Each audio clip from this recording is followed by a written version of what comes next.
दोस्तों, 21st century skill में आपका स्वागत करते हैं। मैं सरफेज सिंह एक बार फिर आज हम जो बात करेंगे इलेक्शन कमीशन ऑफ इंडिया, मतलब भारत का निर्वाचन आयोग, इसके बारे में बात करेंगे। ठीक है ना। आपको स्क्रीन पे दिखाई दे रहा होगा, लिखा है भारत के निर्वाचन आयोग इलेक्शन कमीशन ऑफ इंडिया। ठीक है ना।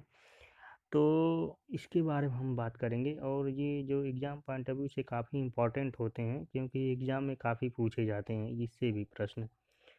तो जैसे आपके यूपीएससी हुआ, यूपीपीसीएस हुआ, लोअर हुआ, आरओ हुआ, एआरओ हुआ, बहुत सारे जो स्टेट लेवल एग्ज़ाम हुआ, बिहार पीसीएस हुआ, एमपी पीसीएस हुआ, रेलवे हुआ, एसएससी हुआ, इस साल में पूछे जाते हैं। ठीक है ना।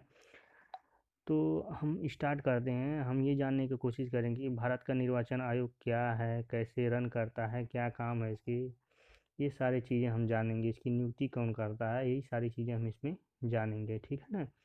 तो आइए स्टार्ट करते हैं। इसमें लिखा है जैसे भारत का निर्वाचन आयोग जो है, देखिए इसमें क्या है, भारत में जो शासन प्रणाली है, ठीक है ना, क्या है, शासन प्रणाली, ठीक है ना, लोकतांत्रिक प्रणाली है, अपनाई गई है। ठीक। निर्वाचन की लोकतंत्र के आधार पर संविधान में लोकसभा और राज्यसभा विधानसभाओं का निर्वाचन वयस्क मताधिकार के आधार पर कराए जाते हैं। ठीक है ना। राज्य के हर एक नागरिक को 18 वर्ष होना चाहिए, उससे कम नहीं होना चाहिए। पहले जो था ये 21 वर्ष था। कितना था? 21 वर्ष था। लेकिन जो है 61वें संविधान संशोधन 1989 में इसको परिवर्तन कर दिया गया। ठीक है ना। और एक चीज़ और जान लीजिए यहाँ से, भारत का जो है, भारत में मत देने का अधिकार जो है और निर्वाचित होने का अधिकार एक विधिक और वैधानिक अधिकार है। जब नागरिक विधि के अधीन अनिवास या चित्त विकृति या अपराध या भ्रष्ट आचरण के आधार पर आयोग होता है, तो चुनाव आयोग का प्रावधान है कि आर्टिकल 324 में निर्वाचन आयोग प्रणाली से ब्रिटेन का एक संवैधानिक निकाय है। ठीक है ना। ये जो प्रणाली है, ठीक। फिर इसकी अगर आप स्थापना देखेंगे तो स्क्रीन पे आप दिखाई दे रहा होगा, 25 जनवरी 1950 को किया गया था। ठीक है ना। और जो है मतदाता दिवस जो है 25 जनवरी को इसलिए मनाया जाता है। ठीक है ना। तो आइए आगे हम देखते हैं। आगे आप देखेंगे तो इसमें आपको मिलेगा कि वर्तमान में जो है एक मुख्य चुनाव आयुक्त हैं और 2 चुनाव आयुक्त हैं। ठीक। तो एक मुख्य चुनाव आयुक्त हैं और 2 चुनाव आयुक्त हैं। इसमें सबसे पहले जो है जैसे 1950 में गठित हुआ था जो, तब से 15 अक्टूबर 1989 तक केवल मुख्य चुनाव निर्वाचन आयुक्त सहित एक दलीय सदस्य निकाय था। लेकिन 16 अक्टूबर 1989 से लेकर 1 जनवरी 1990 तक यह आरवीएस के द्वारा और निर्वाचन आयुक्त के रूप में एस धनोआ और वीएस सहगल सहित 3 सदस्यीय निकाय बन गया था। लेकिन बीच में जो है 2 जनवरी 1990 से लेकर 30 जनवरी 1993 तक जो है ये एक दलीय सदस्य निकाय बना रहा। लेकिन फिलहाल जो करंट टाइम में अगर आप देखेंगे तो 3 सदस्यीय निकाय बन गया है। कब से? 1 अक्टूबर 1993 से। तो अभी प्रेजेंट टाइम में जो है 3 ही सदस्यीय निकाय हैं। ठीक है ना। एक मुख्य चुनाव आयुक्त हैं और 2 अन्य चुनाव आयुक्त हैं। ठीक है ना। फिर इसमें आप देखेंगे कि इसमें चुनाव आयुक्त की नियुक्तियों की कार्यविधि और प्रणाली क्या है। तो इसकी जो मुख्य चुनाव आयुक्त है और अन्य जो चुनाव आयुक्त होते हैं, इसका नियुक्ति जो है भारत का राष्ट्रपति करता है। कौन करता है? भारत का राष्ट्रपति। ठीक है ना। मुख्य चुनाव आयुक्त का कार्यकाल जो होता है वो जो होता है 6 वर्ष होता है या 65 वर्ष से पहले का होता है। मतलब 65 वर्ष उम्र होना, मतलब उससे ज़्यादा नहीं होना चाहिए। जबकि अन्य चुनाव आयुक्तों का कार्यकाल 6 वर्ष होता है, लेकिन उनका एज जो है 62 से ज़्यादा नहीं होना चाहिए। ठीक है ना। उसके बाद चुनाव आयुक्तों का सम्मान और वेतन जो है सर्वोच्च न्यायालय के न्यायाधीश के समान ही होता है। और मुख्य चुनाव आयुक्तों को संसद द्वारा महाभियोग द्वारा जरिए हटाया जा सकता है। ठीक है ना। इसका काम क्या है? ये जो है निर्वाचन, जैसे आपका हुआ विधानसभा, लोकसभा, राज्यसभा, राष्ट्रपति, उपराष्ट्रपति का चुनाव संबंधी सत्ता, ये सारी चीज़ें करवाता है। लेकिन अगर आप देखेंगे ग्राम पंचायत, नगर पालिका, महापरिषद, तहसील एवं जिला परिषद चुनाव के सत्ता के लिए संबंधित ये जो होता है सॉरी राज्य का निर्वाचन आयोग के पास होता है। ठीक है ना। तो एक जो होता है election commission of India, Bharat का निर्वाचन, एक जो है राज्य सरकार भी होती है, राज्य निर्वाचन आयोग भी होता है। ठीक है ना। तो उसमें जो आपका जिला परिषद हो गया, ग्राम पंचायत हो गया, नगर पालिका हो गया, महानगर परिषद हो गया, तहसील हो गया, जिला परिषद, ये सारे चुनाव जो है ये आपका राज्य का निर्वाचन आयोग ही कराता है। फिर आगे आप देखेंगे, फिर आप इसमें देखेंगे कि जो है निर्वाचन आयोग का कार्य तथा कार्यप्रणाली क्या है। तो निर्वाचन आयोग के पास उत्तरदायित्व यही है कि वो निर्देश देता है और उसका निगरानी करता है, जैसे राष्ट्रपति, उपराष्ट्रपति, संसद, राज्य का विधान, ये चुनाव करवाना, फिर निर्वाचक प्रणाली तैयारी करना, ठीक, फिर राजनीतिक दल का पंजीकरण कराना, ठीक है ना, कौन राष्ट्र स्तरीय है, कौन राज्य स्तरीय दल है, इसके वर्गीकरण मान्यता देना, निर्दलीय को चुनाव चिन्ह देना, संसद विधायक अयोग्यता या दल बदल को छोड़ करके, मतलब दल बदल कानून वाला ये जो है वो आपको स्पीकर के पास होता है। तो राष्ट्रपति और राज्यपाल को सलाह देना, गलत निर्वाचन उपयोगों का उपयोग करने वाले व्यक्तियों को निर्वाचन को अयोग्य घोषित करना, ये सारी यही चीज़ें हैं जो इनकी निर्वाचन आयोग की कार्यप्रणाली में आता है। ठीक है ना। उसके बाद फिर अब आके देखेंगे आप निर्वाचन आयोग की शक्तियाँ।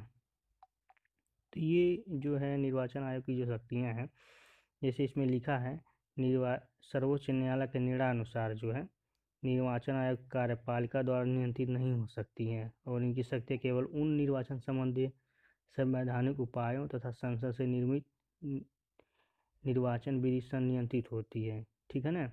इसमें पर्यवेक्षण, निर्देश, नियंत्रण, आयोजन करवाने की शक्ति, मुक्त निष्पक्ष चुनाव करवाने की शक्ति, ये इनके अंदर होता है। ठीक है ना। ये सारी चीज़ें इसमें दिया गया है, आप देख सकते हैं स्क्रीन पे, आप पॉज करके आप पढ़ भी सकते हैं इसको। ठीक है ना। फिर आगे आप देखें, जैसे करंट में अगर आप देखेंगे तो आपके मुख्य चुनाव आयुक्त जो है वो श्री सुनील अरोड़ा जी हैं। ठीक है ना।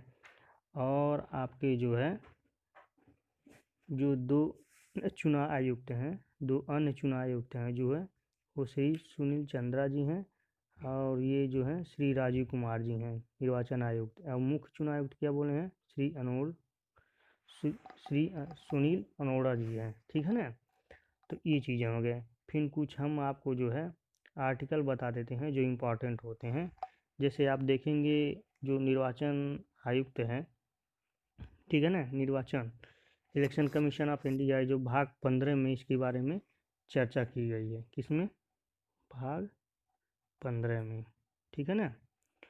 तो और एक चीज़ और जान लीजिए, इसका जो आर्टिकल है, आर्टिकल 324 से लेकर के 329 तक इसके बारे में जो है चर्चाएं की गई हैं, ये आपके निर्वाचन आयोग के बारे में। ठीक है ना।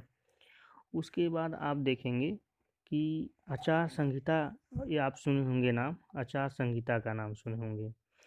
तो अगर कोई आपसे पूछता है कि आचार संहिता कब लागू होता है, तो जिस दिन चुनाव का डेट पड़ जाता है, जैसे मान लीजिए आज 1 अक्टूबर, सपोज दैट 1 अक्टूबर है, ठीक है ना। तो आज अगर डिसीजन ले ली कि चुनाव आयोग ने आज डिसीजन ले लिया कि आज चुनाव का डेट पड़ गया, तो उसी दिन से आचार संहिता लागू हो जाती है। ठीक है ना।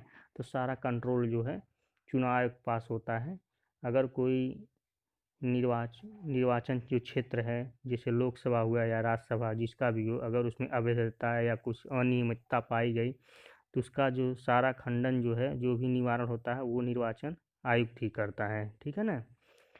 फिर आप देखेंगे जैसे निर्वाचन का काम एक और है, एक होता है राज्य स्तरीय, ठीक है ना, और एक होता है राष्ट्रीय स्तरीय, मतलब नेशनल पार्टी। ठीक है ना। इसको दर्जा देने का काम जो है ये भी कौन करता है, ये भी निर्वाचन आयोग ही करता है। ठीक है ना। तो उसके बारे में चर्चा करते हैं। तो जैसे मान लीजिए अगर कोई राजनीतिक दल है या राज्य स्तरीय दल है, ठीक है ना, अपना मान्यता अगर खो देता है, ठीक, तो उसे 6 वर्ष तक वो सुविधा दी जाती है। ठीक है ना। अगर जैसे मान लीजिए उनको जो सुविधा दी जाती है तो इसे आकाशवाणी हुआ, दूरदर्शन हुआ, निःशुल्क चुनाव प्रचार समाप्त हो जाता है अगर जैसे उनको ये सुविधा नहीं दी जा रही है। लेकिन जो राष्ट्रीय स्तरीय, राज्य स्तरीय है, तो उनको ये सुविधा दी जाती है। जैसे हमने क्या बताया, आकाशवाणी हुआ, दूरदर्शन हुआ, इसमें निःशुल्क चुनाव प्रसार प्रचार करने के लिए कह दिया जाता है। लेकिन अगर वही है, आप अगर निर्दलीय लड़ रहे हैं तो उसके लिए नहीं होता है। जो राज्य स्तरीय होते हैं अरे या राष्ट्र स्तरीय होते हैं, उनको ये इलेक्शन कमीशन इसमें छूट देता है। ठीक है ना। तो हम ये भी जानने की कोशिश करेंगे जो राज्य स्तरीय है उनकी क्राइटेरिया क्या है, राष्ट्रीय स्तरीय है उनकी क्राइटेरिया क्या है।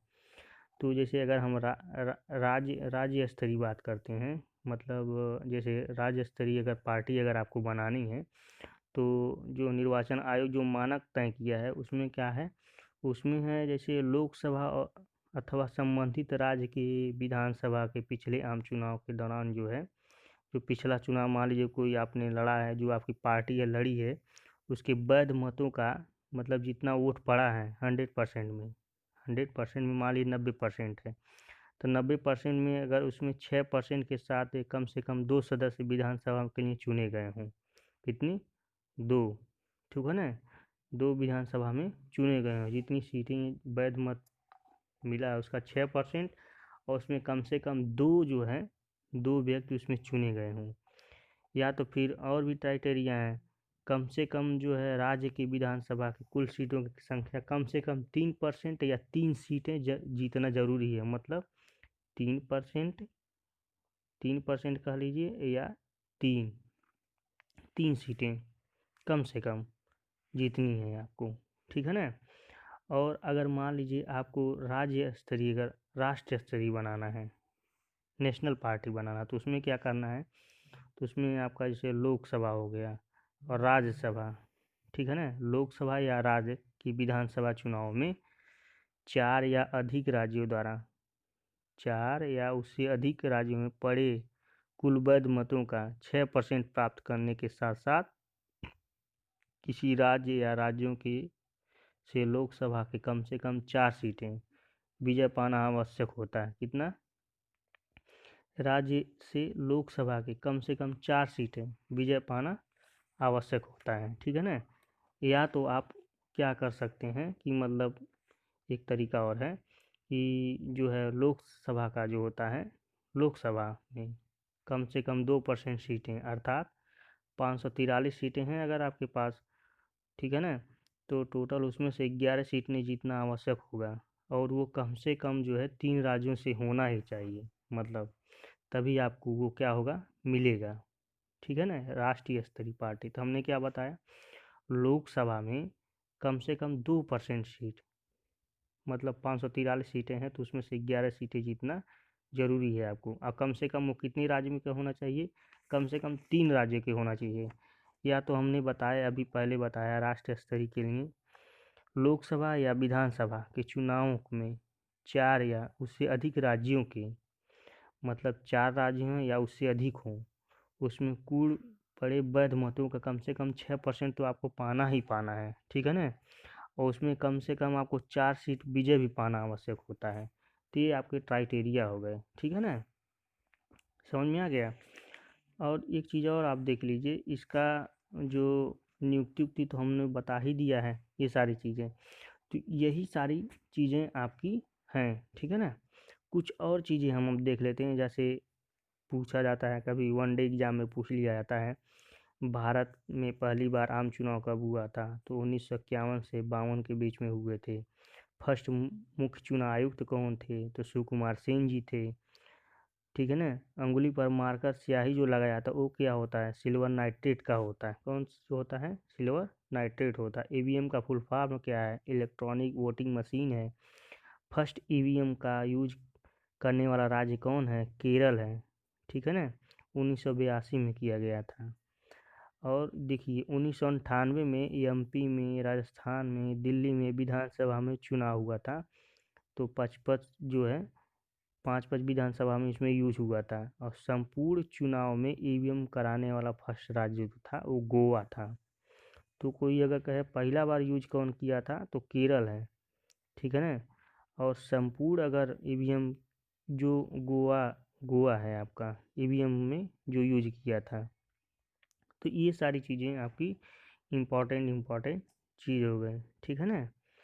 तो आशा करते हैं आपको ये लेक्चर अच्छा लगा हो। अच्छा लगा लाइक और शेयर करना ना भूलें। धन्यवाद।